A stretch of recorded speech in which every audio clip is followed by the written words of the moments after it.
Less than 24 hours into F1's summer break, and silly season took a massive turn as Aston Martin announced the shock signing of Fernando Alonso on a multi-year deal. It comes as a huge surprise, particularly for all of the confidence that a new deal between Alonso and Alpine would be resolved so quickly.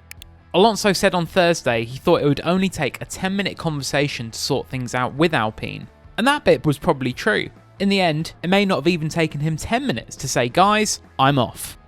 Aston Martin played the game well. After Lawrence Stroll found out on Wednesday night that Sebastian Vettel would be retiring, the team wasted no time in going public, helping flush out the driver market and find out which drivers were interested in a move. When Alonso expressed his interest, a deal was quickly put together and agreed before being announced on Monday to the surprise of everyone, Alpine included.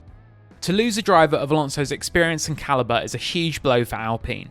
On face value though, it appears to solve a problem over what it was going to do with Oscar Piastri. Alpine has been stuck in a classic 3 drivers, 2 seats conundrum. It had Esteban Ocon on a long-term contract, Alonso performing well, and reserve driver Piastri waiting in the wings with the junior record that is the envy of everyone in Formula 1. Alpine CEO Laurent Rossi said in France he was confident both Alonso and Piastri would be racing in F1 next year, the implication being that Alonso would stay put and Piastri would be loaned out to another team. Williams had been the anticipated destination for the young Australian, replacing Nicholas Latifi, but as time moved on, McLaren was also emerging as a possible landing spot in the event that Daniel Ricciardo left at the end of the season. It was made clear from the very beginning that Alpine did not want to lose Piastri, meaning as much as it may have hurt to see Alonso go, it always had a good fallback option.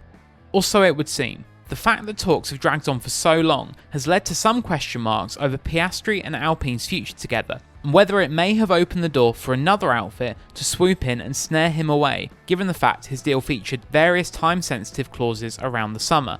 There were more and more whispers over the Hungary weekend that McLaren could be an option for Piastri in the event that Ricciardo left, or potentially looking further ahead to 2024.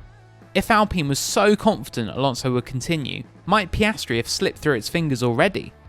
But so long as Piastri is still in its hands, the priority for Alpine will be to get him on the grid and start to build for a long-term post-Alonso future. An Ocon-Piastri lineup might lack the experience or star power that Alonso brought, but there's no denying it's an exciting prospect.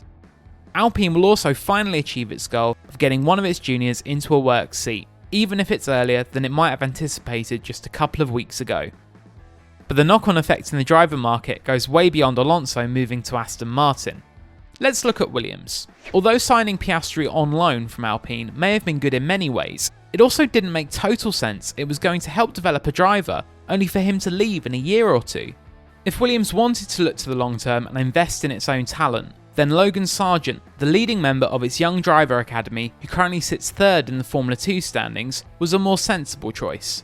Sargeant missed out on the F3 title to Piastri in 2020 by just 4 points and has recovered from financial setbacks to impress during his rookie F2 campaign this year.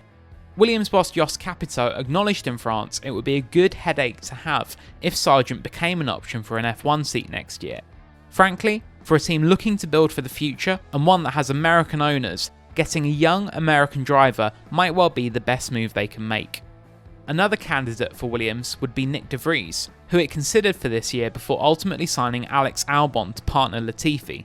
De Vries is highly rated by Capito and has earned his stripes through titles in Formula 2 and Formula E, but at 27 he might have a lower ceiling than Sargeant, who is only 21, as well as lacking the commercial boost of a US driver.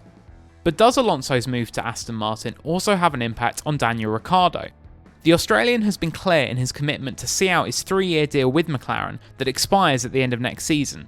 But Zak Brown's comment in May about mechanisms within his contract that allow for an early exit, plus the Piastri links, and the flurry of IndyCar drivers signed to McLaren's driver pool recently, has done little to quell doubt about his future.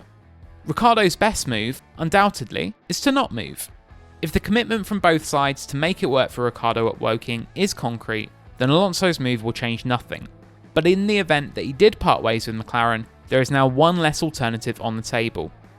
In the space of a few days, we've had one F1 great in Sebastian Vettel hang up his helmet, and another, Fernando Alonso, commit to a few more years on the grid. Both decisions have had huge ramifications on the driver market and have already sent silly season into a spin. just as the paddock was planning to put its feet up and enjoy the summer break.